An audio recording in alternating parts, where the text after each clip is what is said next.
Selamat jumpa kembali dengan saya, Catur Darmayanto, pada teknologi pengolahan gula pada part ke-7 yang akan membahas kelanjutan dari proses ekstraksi, yaitu proses pemurnian nira.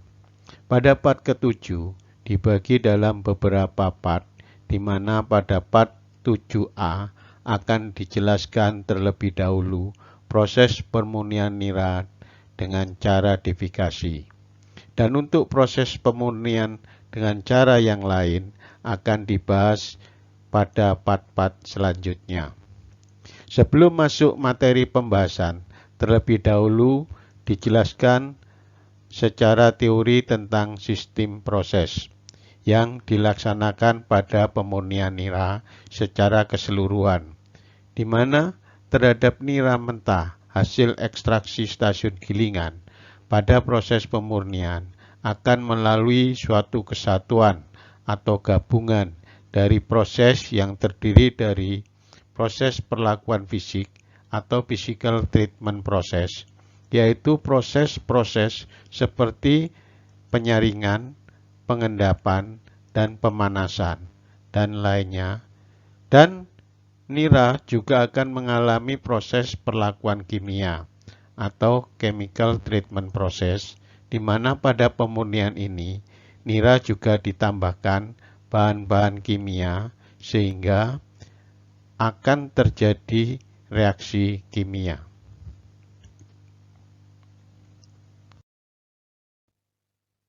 Proses pemurnian nira. Beberapa hal yang perlu diperhatikan dalam proses pemurnian nira. Di antaranya, pertama, komposisi bahan yang terkandung dalam setiap 1 kg nira mentah. Menurut Peter Honig, ada beberapa kandungan dalam 1 kg nira mentah, diantaranya sukrosa sebanyak 140 gram, air sebanyak 840 gram, gula reduksi atau gula invert sebanyak kira-kira 5 sampai dengan 10 gram. Bahan organik bukan gula kira-kira sebanyak 2 sampai dengan 5 gram. Bahan anorganik kira-kira 3 sampai dengan 10 gram. Di mana bahan-bahan tersebut terdiri dari sukrosa dan gula invert atau gula hasil inversi yang terdiri dari glukosa dan fruktosa. Juga atom-atom mineral seperti kalsium atau Ca, besi atau Fe, magnesium atau Mg, aluminium atau Al, di mana logam-logam ini terikat pada asam organik maupun asam anorganik. Di samping itu juga terdapat zat warna, lilin, dan asam-asam lainnya. Kedua, pedoman yang harus diperhatikan pada proses pemurnian nira, diantaranya seperti yang telah dijelaskan pada part keempat, yaitu tentang potensi kehilangan rendemen, di mana pada part keempat menyatakan bahwa gula atau sukrosa tidak dibuat di pabrik. Pabrik hanya mengambil sukrosa yang ada pada batang tebu dengan secara maksimal. Oleh karenanya, pada kegiatan proses pemurnian nira ini, maka pertama, usaha atau memisahkan atau menyisihkan komponen atau kotoran bukan gula, dan usaha ini harus terlaksana tanpa terjadi kehilangan atau kerusakan sukrosa, karena sukrosa yang telah rusak tidak dapat diperbaiki menjadi sukrosa kembali. Selanjutnya, pada pemurnian nira diharapkan dapat terlaksana dengan baik dan lancar, sehingga tidak menimbulkan kesulitan sebagai dampak proses yang tidak benar, dan dapat dihindari terjadinya jam berhenti giling atau idle time yang dapat mengganggu kapasitas giling pabrik. Proses pemurnian nira. Proses pemurnian nira yaitu cara mengolah nira mentah atau nira kotor yang dihasilkan dari stasiun gilingan. Sehingga pada proses pemurnian nira ini, bahan-bahan bukan gula akan dipisahkan dan didapat nira jernih. Oleh karenanya, pada proses pemurnian nira ini juga dikenal dengan sebutan proses penjernihan atau clarification process. Adapun tujuan dari proses pemurnian nira.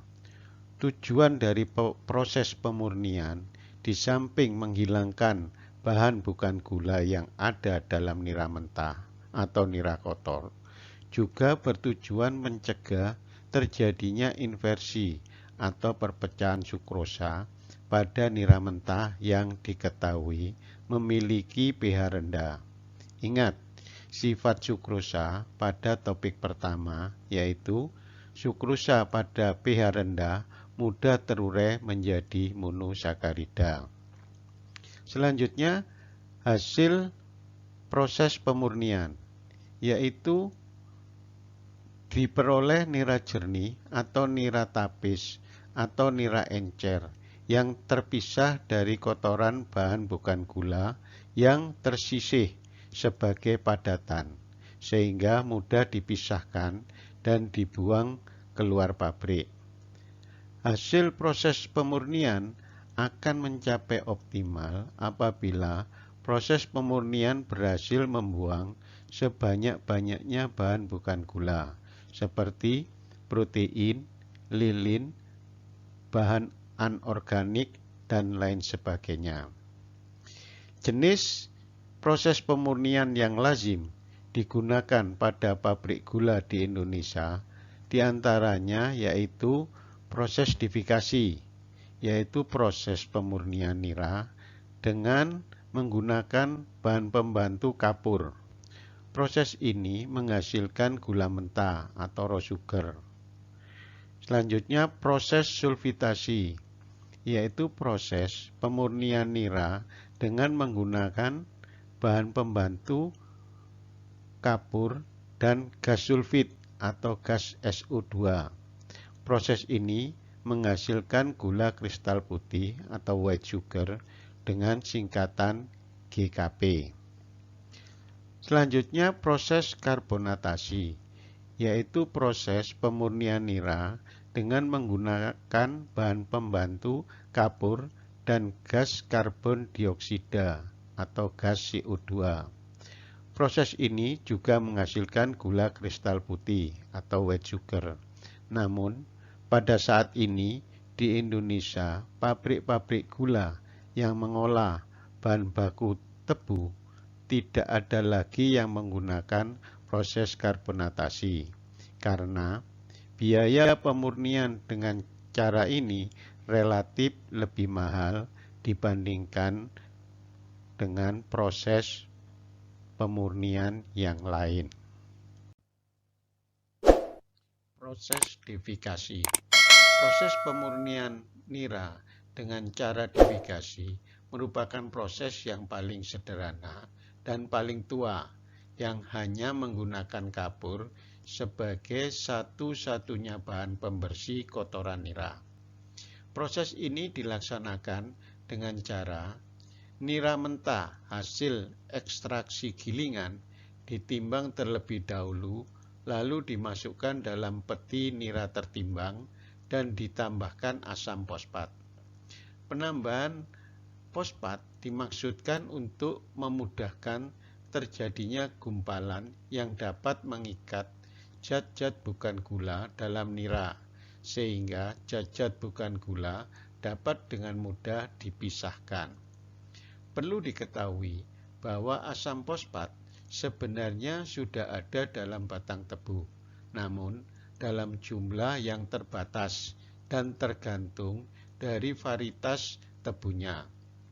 Rata-rata kandungan asam fosfat dalam tebu berkisar antara 200 sampai dengan 250 mg dalam bentuk P2O5 per liter nira mentah. Bahkan ada jenis atau varietas tebu yang mengandung kurang dari 100 mg per liter. Untuk mendapatkan gumpalan atau endapan yang mampu mengikat zat-zat bukan gula, maka dibutuhkan nira dengan kandungan P2O5 kira-kira 300 mg per liter atau lebih. Adapun penimbangan nira ini dilakukan guna mengetahui jumlah nira yang harus dipertanggungjawabkan selama proses produksi berlangsung 24 jam, di mana jumlah nira mentah hasil penimbangan dikurangi jumlah air imbibisi yang ditambahkan selama proses ekstraksi di gilingan merupakan jumlah nira yang berasal dari tebu yang harus dipertanggungjawabkan. Adapun proses penimbangan nira pada masing-masing pabrik gula ini berbeda-beda. Ada pabrik gula yang menggunakan sistem bak timbangan atau dikenal dengan nama bolunya. Namun, ada juga pabrik gula yang menggunakan peralatan flow recorder control. Nira mentah tertimbang selanjutnya dipanaskan pada pemanas nira sampai suhu kurang lebih 75 derajat Celcius dan secara kontinu dikirim ke devikator pertama dan dilanjutkan ke devikator kedua untuk ditambah susu kapur. Penggunaan susu kapur sebagai satu-satunya bahan pembersih kotoran dari kotoran bukan gula pada proses devikasi ini tidak cukup efektif. Menurut hasil penelitian, hanya sekitar 15% sampai dengan 25% kotoran bukan gula yang dapat dihilangkan dari nira mentah yang diproses. Sehingga pada proses devikasi ini tidak banyak menghilangkan bahan bukan gula. Reaksi pada proses devikasi. Pada proses devikasi terjadi dua jenis reaksi, yaitu pertama, penetralan asam. Merupakan reaksi penetralan yang dimaksudkan untuk menghilangkan pengaruh asam-asam yang ada pada nira mentah, baik asam organik maupun asam anorganik, sehingga dapat dihindari pengaruh terjadinya kerusakan sukrosa oleh asam selama proses berlangsung. Dari berbagai asam yang terkandung pada nira mentah, yang paling banyak jumlahnya yaitu asam organik, dan pada reaksi penetralan asam ini berlangsung secara ionik, sehingga kandungan asam pada nira mentah harus terionisasi terlebih dahulu baru dapat dinetralkan dengan ion kalsium. Reaktivitas asam organik umumnya rendah dan sebagian besar merupakan asam polivalen, yaitu asam dengan valensi lebih dari 1, sehingga proses ionisasinya berlangsung bertahap sesuai dengan jumlah valensi atau jumlah gugus hidrogen dari asam tersebut. Sedangkan waktu reaksi yang diperlukan dipengaruhi oleh jumlah asam yang akan bereaksi. Semakin banyak jumlah asam, semakin lama waktu reaksi penetralan yang diperlukan. Kedua, penetralan atau penggumpalan koloid, yaitu reaksi penetralan yang terjadi dengan cara menaikkan pH nira sampai mencapai titik isoelektris dari nira, sehingga terjadi penggumpalan dari koloid. Perlu diketahui, titik isoelektris atau juga disebut titik penggumpalan koloid, yaitu titik di mana pada kondisi ini koloid-koloid yang ada memiliki muatan terkecil, sehingga koloid-koloid tersebut tidak stabil dan mudah menggumpal. Seperti diketahui bahwa nira mentah mengandung koloid sejenis koloid putih telur. Di samping itu juga memiliki titik isoelektris sesuai dengan pH nira mentahnya. Adapun salah satu sifat dari koloid sejenis koloid putih telur akan menggumpal apabila dipanaskan. Oleh karenanya, apabila nira mentah yang ada cukup banyak mengandung koloid sejenis putih telur, maka sebaiknya nira dipanasi terlebih dahulu agar sebagian koloid menggumpal. Walaupun saat itu pH nira mentah masih rendah. Dan untuk mengendalikan kehilangan sukrosa karena reaksi hidrolisis dari sukrosa pada suhu tersebut, maka pemanasan harus dipilih pada suhu yang tidak terlalu tinggi, sehingga rusaknya sukrosa dapat dikendalikan. Gumpalan koloid. Perhatikan pada gambar berikut ini, di mana koloid yang ada pada nira mentah memiliki muatan negatif dan mempunyai titik isoelektris koloid pada pH nira mentah yang lebih tinggi. Oleh karenanya, pada reaksi penetralan koloid, pH nira mentah dinaikkan sampai mencapai titik isoelektrisnya, sehingga muatan koloid-koloid terkecil yang ada pada nira menjadi tidak stabil, dan koloid-koloid tersebut mudah menggumpal dan terbentuk gumpalan koloid. Gumpalan koloid yang terjadi digambarkan sebagai berikut. Pertama, perlu diketahui bahwa partikel koloid melayang-layang dengan ukuran sangat halus, kira-kira memiliki ukuran 1/1000 mm sampai dengan 1/1 juta mm. Misalkan pada proses penggumpalan partikel koloid yang melayang membentuk gumpalan koloid dengan ukuran 100 kali besarnya dibanding dengan besarnya koloid yang melayang, maka gumpalan koloid yang terbentuk akan berukuran 1/10 mm sampai dengan 1/10.000 mm.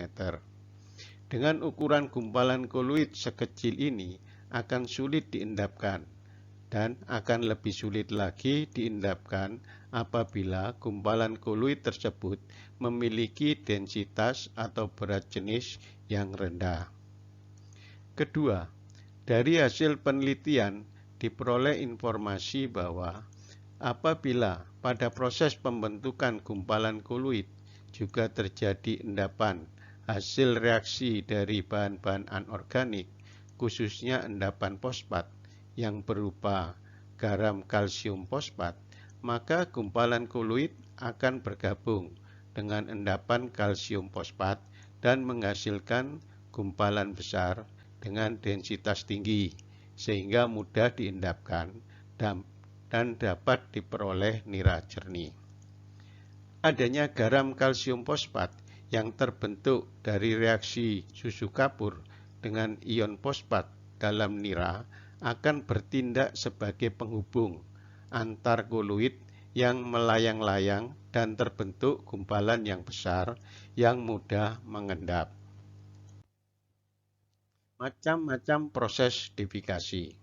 Secara teori, pemurnian nira dengan cara defikasi terdapat 4 macam cara proses. Di antaranya, pertama, proses defikasi dingin, seperti yang terlihat pada diagram alir atau flow diagram berikut ini, di mana pada proses defikasi ini dilakukan dengan cara menambahkan susu kapur pada nira mentah sampai pH mencapai netral. Pada saat nira mentah masih dalam keadaan dingin. Selanjutnya baru diikuti pemanasan, pengendapan, dan penapisan atau penyaringan sampai diperoleh nira jernih. Kedua, proses difikasi panas seperti yang terlihat pada diagram alir atau flow diagram berikut ini, di mana pada proses difikasi ini dilakukan dengan cara nira mentah dipanasi terlebih dahulu, baru kemudian ditambah susu kapur sampai pH mencapai netral. Selanjutnya dilakukan pemanasan kembali dan diikuti pengendapan serta penapisan sampai diperoleh nira jernih. Ketiga, proses difikasi pengapuran terbagi seperti yang terlihat pada diagram alir atau flow diagram berikut ini, di mana pada difikasi cara ini digunakan pada nira yang mengandung lebih dari satu jenis koloid, sehingga diperlukan beberapa pH yang sesuai dengan titik isoelektris masing-masing koloid yang ada, sehingga pemberian susu kapur terbagi diberikan pada lebih dari satu divikator guna mendapatkan pH yang sesuai dengan titik isoelektris masing-masing koloid. Adapun caranya yaitu nira mentah tertimbang diberi susu kapur pada divikator pertama, kemudian dipanasi sampai suhu mencapai 60 derajat Celcius. Selanjutnya diberi lagi susu kapur pada divikator kedua dan dilanjutkan dengan pemanasan kembali sampai suhu mencapai 105 derajat Celcius. Setelah itu baru dilakukan pengendapan dan diikuti penapisan sampai diperoleh nira jernih. Proses ini juga dikenal dengan sebutan fractional liming double heating atau disingkat FLDH. Keempat, proses difikasi sakarat seperti yang terlihat pada diagram alir atau flow diagram berikut ini. Pengertian sakarat yaitu suatu senyawa ikatan semu antara sukrosa dengan ion logam. Dalam hal ini logam kalsium yang dikenal dengan sebutan kalsium sakarat. Proses difikasi sakarat dilakukan dengan cara membuat sakarat terlebih dahulu, yaitu menambahkan susu kapur pada sebagian nira sampai tercapai pH 10,5.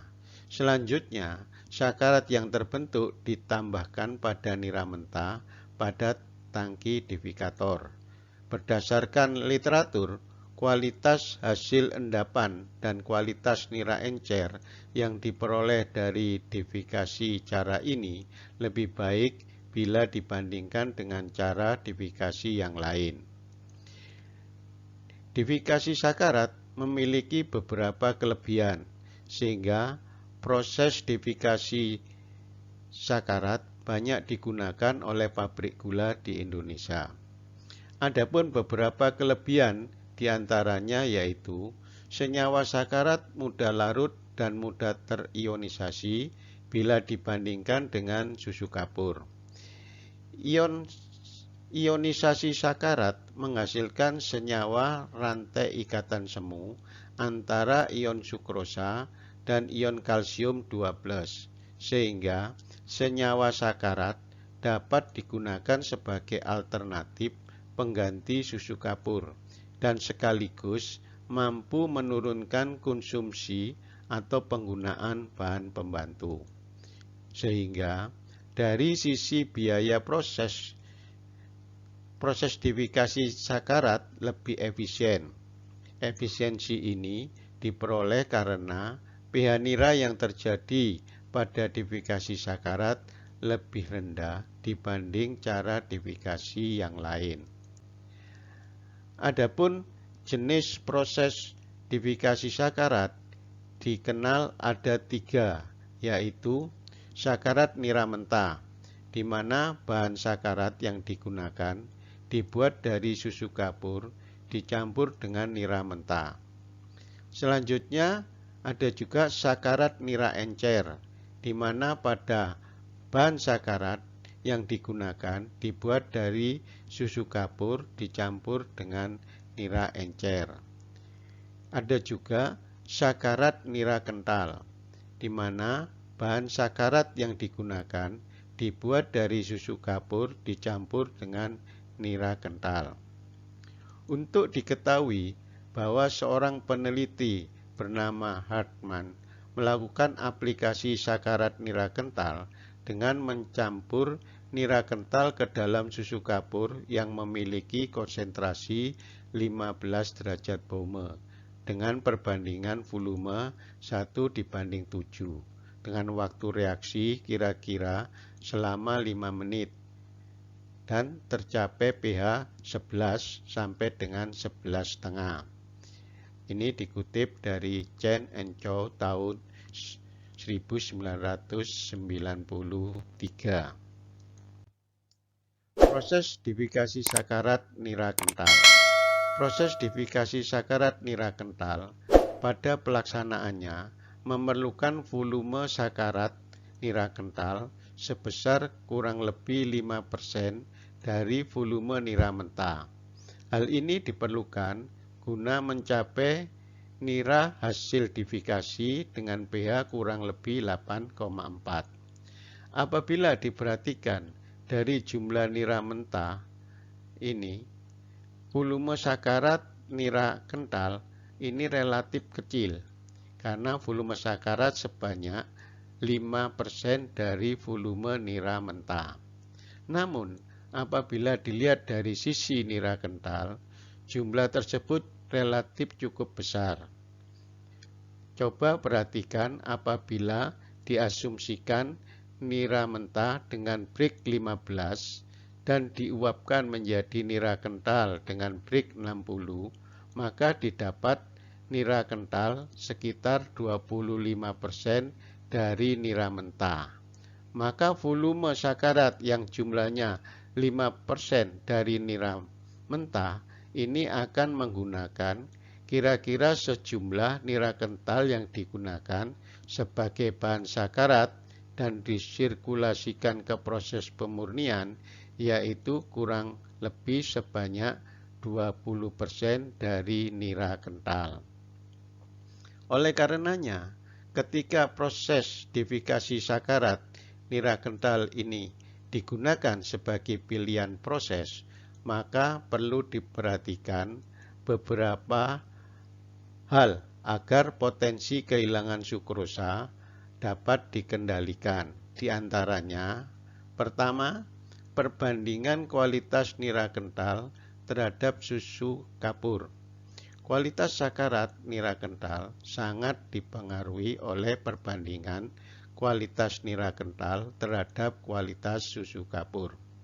Apabila kualitas kedua bahan tersebut berfluktuatif, maka akan sangat berpengaruh terhadap kualitas hasil proses pemurniannya. Kedua, pH sakarat nira kental harus dijaga stabil pada 10,5 sampai dengan 11. Karena apabila pH sakarat misalnya tercapai sampai di atas 12, maka akan terjadi dekomposisi sukrosa menjadi senyawa asam dan senyawa lain, di mana dekomposisi atau perpecahan sukrosa akan terbentuk asam laktat yang jumlahnya sekitar 75% dari berat sukrosa yang terdekomposisi. Selain itu, jadi selain terdekomposisi, juga akan terbentuk endapan putih susu kapur pada sisi bawah larutan sakarat. Endapan putih susu kapur akan mengikat sukrosa dan terbuang bersama blotong, sehingga pol blotong akan cenderung tinggi. Ketiga, perlu kehati-hatian dan kedisiplinan yang baik pada pabrik yang menggunakan cara manual dalam pengaturan pH. Operasional pemurnian sakarat nira kental dengan cara manual terutama pada pengaturan pH, tanpa ditunjang sistem otomatisasi pengaturan pH, nira akan berpotensi menyebabkan variabel proses. Dalam hal ini, pengaturan pH akan sulit diperoleh sesuai ketentuan dan berakibat meningkatnya kehilangan sukrosa. Di samping itu, kualitas nira encer yang dihasilkan kurang baik dan tidak sesuai dengan yang dihasilkan. Keempat, kinerja rotary vacuum filter harus prima guna memperkecil kehilangan sukrosa dalam blotong sebagai dampak negatif apabila proses sakarat nira kental yang dilakukan kemungkinan kurang baik. Maka kinerja rotary vacuum filter harus prima sehingga akan dapat memperkecil risiko kehilangan sukrosa dalam blotong. Kelima, kapasitas giling harus diupayakan ajek. Apabila kapasitas giling pabrik tidak ajek atau sangat berfluktuatif, hal ini akan menyebabkan pengaruh pH sakarat sangat berfluktuatif juga, sehingga akan menyulitkan pencapaian sasaran kualitas nira encer. Peristiwa ini dapat dijelaskan bahwa ketika digunakan cara difikasi sakarat nira kental, maka apabila terjadi gangguan giling dapat menyebabkan produksi nira kental terganggu, atau bisa jadi nira kental kosong atau tidak ada. Maka kualitas sakarat dan nira encer yang dihasilkan juga akan terganggu. Pembantu proses pemurnian nira. Bahan pembantu utama proses pemurnian yaitu batu kapur atau batu gamping dengan rumus kimia CaCO3. Penggunaan batu kapur pada proses pemurnian telah dikenal sejak ratusan tahun lalu dan tidak diketahui siapa yang pertama menggunakan batu kapur sebagai bahan pembantu proses pemurnian nira. Namun, batu kapur atau batu gamping untuk pemurnian nira harus diubah terlebih dahulu menjadi hidroksida kapur atau CaOH 2 kali dengan langkah-langkah sebagai berikut. Langkah pertama, pembuatan oksida kapur atau CaO. Batu gamping dari tambang kapur dijadikan oksida kapur dengan cara dibakar pada topong gamping dengan suhu 1200 derajat Celcius. Dari pembakaran ini menghasilkan oksida kapur dengan reaksi CaCO3 dibakar menjadi CaO plus CO2 dikurangi panas atau kalor sebesar 425 kilokalor per kilogram. Yang perlu diperhatikan pada pembakaran batu gamping diantaranya pertama, bagaimana mengatur posisi nyala api dalam topong kapur.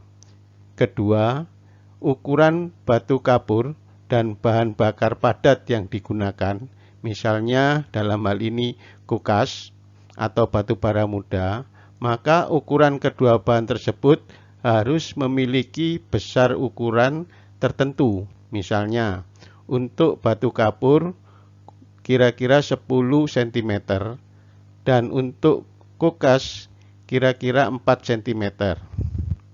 Ketiga, komposisi batu gamping dan bahan bakar padat dalam topong harus tercampur rata. Begitu juga dengan pengambilan hasil produksi kapur tohor atau CaO yang harus juga teratur. Langkah kedua, pembuatan hidroksida kapur. Setelah dihasilkan oksida kapur atau CaO, selanjutnya oksida kapur dipadamkan dengan air dengan reaksi CaO plus H2O menjadi CaOH 2 kali ditambah panas. Pembuatan hidroksida kapur atau susu kapur disebut pemadam kapur karena dengan reaksi kapur tohor CaO dengan air mengeluarkan panas dan reaksi eksoterm, dan air yang ditambahkan seolah-olah digunakan untuk memadamkan sumber panas. Di pabrik gula, hidroksida kapur juga disebut dengan susu kapur atau kalk milk karena hidroksida kapur ini berbentuk emulsi yang sangat lembut dan butiran kalsium hidroksida yang halus dan tidak mengendap. Pemurnian nira cara defikasi tidak harus memiliki topung pembakar batu kapur karena proses defikasi membutuhkan kapur relatif sedikit sehingga kebutuhan kapur tohor bisa dibeli dari produsen kapur tohor. Unit pemadam kapur merupakan instalasi pembuatan susu kapur seperti pada gambar, di mana terdiri dari beberapa peralatan, di antaranya alat pemadam kapur yang dinotasikan A, yaitu suatu bejana berbentuk silinder yang berputar lambat dengan kecepatan putar kurang lebih 6 rpm. Pada bagian dalam dari bejana terdapat sirip-sirip sehingga butiran kapur atau CaO dengan ukuran 10 cm berputar terbawa oleh sirip dan saling menumbuk sesama CaO sehingga CaO pecah. CaO yang besar akan pecah menjadi bagian yang lebih kecil sehingga lebih mudah terjadi kontak dengan air panas yang ditambahkan dan terjadi reaksi pembentukan hidroksida kapur. Konstruksi alat pemadam dibuat miring. Hal ini berfungsi untuk mengeluarkan pasir dan kerikil yang terkandung pada batu gamping. Dan kedua bahan ini tidak larut dalam air, yang selanjutnya disaring pada saringan dengan notasi B untuk dipisahkan. Hidroksida kapur atau CaOH2 kali yang terbentuk merupakan endapan dengan ukuran partikel yang sangat halus, sehingga lebih mudah larut dan mudah terionisasi menjadi ion kalsium 2+ dan 2 gugus hidroksil. Semakin halus dari partikel CaOH2 kali akan semakin lambat mengendapnya, atau dapat dikatakan hidroksida kapur tersebut semakin baik kualitasnya. Untuk diketahui, kualitas dari susu kapur dinilai dengan angka dispersitas. Dispersitas susu kapur diukur dengan cara pada susu kapur dengan konsentrasi 15 derajat Baume pada suhu kamar dimasukkan ke dalam gelas ukur 100 ml. Selanjutnya dibiarkan selama 2 jam. Kemudian diamati endapan atau bagian keruhnya. Apabila volume bagian keruh mencapai minimal 90 ml, maka hidroksida kapur tersebut dinyatakan memiliki dispersitas baik. Apabila volume bagian keruh mencapai 60 ml sampai dengan 90 ml, maka hidroksida kapur tersebut dinyatakan memiliki dispersitas cukup.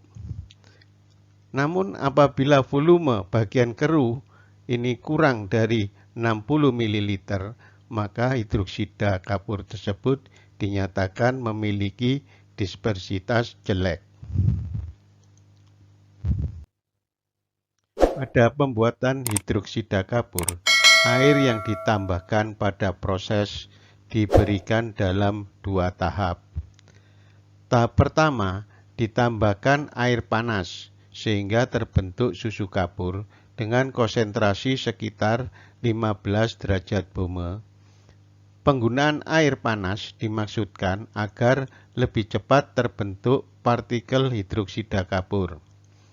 Pada tahap pertama, dikhawatirkan hasil emulsi susu kapur masih mengandung butiran dari CaO.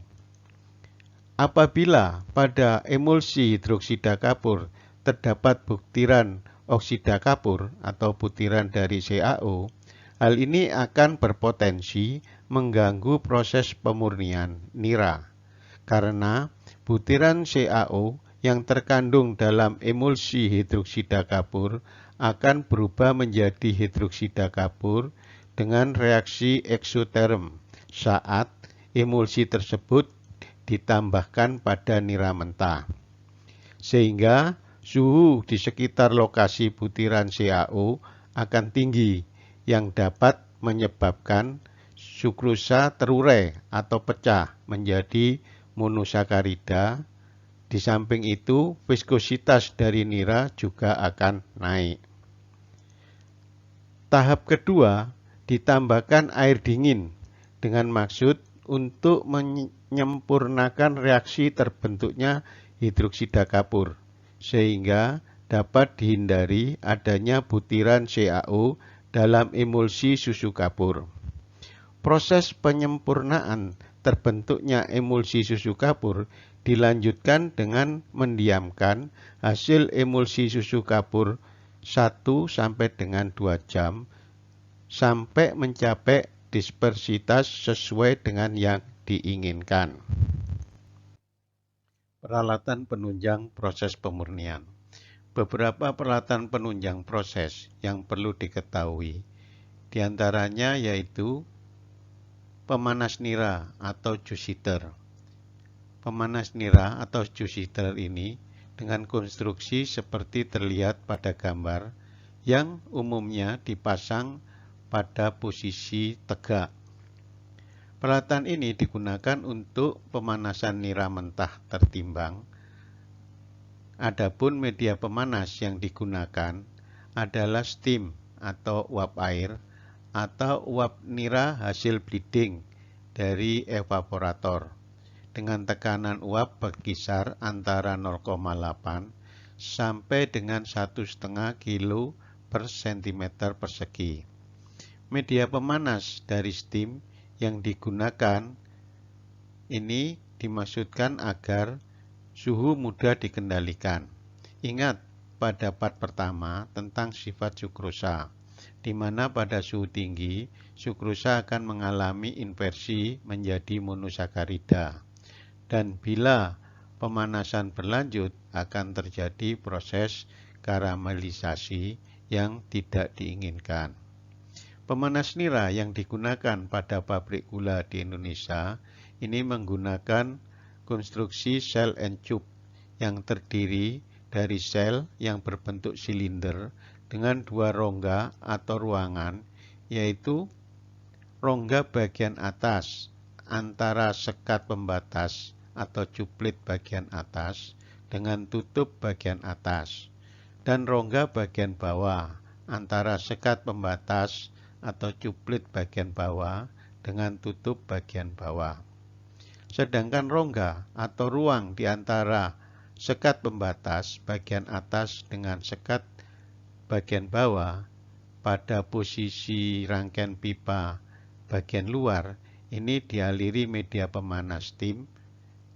Berikut gambar bagian dalam dari pemanas nira. Apabila dibuka, nampak beberapa kompartemen yang berfungsi sebagai sekat pembagi aliran nira, di mana pada setiap kompartemen terdiri dari 2 pas aliran nira, yaitu 1 pas aliran nira naik, di mana pada gambar tersebut digambarkan bulatan berwarna kuning, dan 1 pas lagi aliran nira turun, di mana pada gambar tersebut digambarkan dengan aliran bertanda silang. Pemanas nira ini memiliki spesifikasi ukuran yang dinyatakan dalam luas pemanas atau disingkat LP. Perlu diketahui bahwa ukuran luas pemanas atau LP akan menentukan banyaknya kompartemen atau sekat pembagi dari laluan nira. Pada realisasinya terdapat pemanas nira yang menggunakan 6 kompartemen, yaitu dengan 12 pas aliran nira naik dan turun. Atau ada juga yang menggunakan pemanas nira dengan 8 kompartemen. Ini artinya ada 16 pas aliran nira naik dan turun. Selanjutnya pada pemanas nira umumnya menggunakan double sheet valve, yaitu valve dengan 2 katup yang dipisahkan dengan dinding pemisah. Apabila katup dibuka di mana posisi stang kran memanjang, maka baik katup A dan katup B akan tertarik ke atas sehingga aliran nira dapat masuk dan keluar dari pemanas nira. Sebaliknya, apabila ditutup, maka posisi dari stang valve memendek. Baik katup A dan katup B akan menutup lubang yang berada pada pemanas nira, sehingga nira tidak dapat masuk ke pemanas nira. Selanjutnya nira melintasi kedua katup tersebut menuju pemanas nira yang lain. Reaktor penetralan. Pertama, apa yang dimaksud dengan reaktor penetralan? Reaktor penetralan yaitu reaktor atau tempat di mana terjadinya reaksi penetralan antara komponen yang ada pada nira mentah dengan susu kapur, di mana hasil reaksi yang terjadi akan berfungsi menghilangkan komponen bukan gula yang terkandung dalam nira mentah. Kedua, reaktor penetralan pada pabrik gula lazim disebut divikator. Yang dimaksudkan yaitu pada divikator terjadi proses divikasi, yaitu proses terjadinya reaksi antara reaktan, yaitu unsur-unsur yang bereaksi, diantaranya komponen yang terkandung pada nira dengan susu kapur. Ketiga, syarat reaktor penetralan atau divikator yang baik. Syarat ini diantaranya reaktor harus mampu menciptakan proses pencampuran yang baik antara susu kapur dengan nira mentah yang akan dinetralkan, sehingga terjadi proses penetralan asam dan penetralan koloid sekaligus dan diikuti dengan terbentuknya garam anorganik diantaranya yaitu endapan kalsium fosfat. Dan pada reaktor juga harus terjadi sirkulasi dari nira yang baik, sehingga memungkinkan nira yang sudah ditambah susu kapur dapat bertemu dengan nira mentah yang sedang bereaksi. Adapun konstruksi dari reaktor penetralan seperti pada gambar dengan penjelasan sebagai berikut. Pertama, nira mentah masuk dan keluar dari reaktor melalui pipa yang sama, di mana pada gambar ditunjukkan pada lokasi titik A. Nira mentah bertemu dengan susu kapur yang dimasukkan dan dengan bantuan pengaduk yang ada, maka kedua bahan tersebut tercampur dan terjadi reaksi penetralan. Kedua, sebagian nira yang sudah bereaksi dengan susu kapur bersirkulasi kembali dalam reaktor dan bertemu dengan nira mentah yang baru masuk. Ketiga, pH nira dalam divikator disesuaikan dengan rencana proses, yaitu pH untuk mencapai isoelektris dari nira. Misalnya, penetralan ingin dicapai pH netral atau pH sama dengan 7, maka nira keluar dari reaktor akan memiliki pH 7 juga. Namun, apabila reaktor penetralan yang digunakan lebih dari satu, maka sebaiknya pH nira diatur secara bertahap. Misalnya, pH 6,5 dahulu, baru pada reaktor berikutnya, pH nira dibuat sesuai dengan pH yang dituju. Keempat, bila mana bahan baku tebu yang diproses memiliki kualitas yang baik, biasanya pemberian susu kapur dilakukan sekali saja, yaitu sampai pH sekitar 7,2 sampai dengan 8,4, dan reaksi penetralan sudah dinyatakan cukup. Sekian telah dibahas secara singkat part 7a tentang proses pemurnian nira, cara difikasi. Selanjutnya, pada part berikutnya akan dibahas proses pemurnian nira, cara sulfitasi. Terima kasih.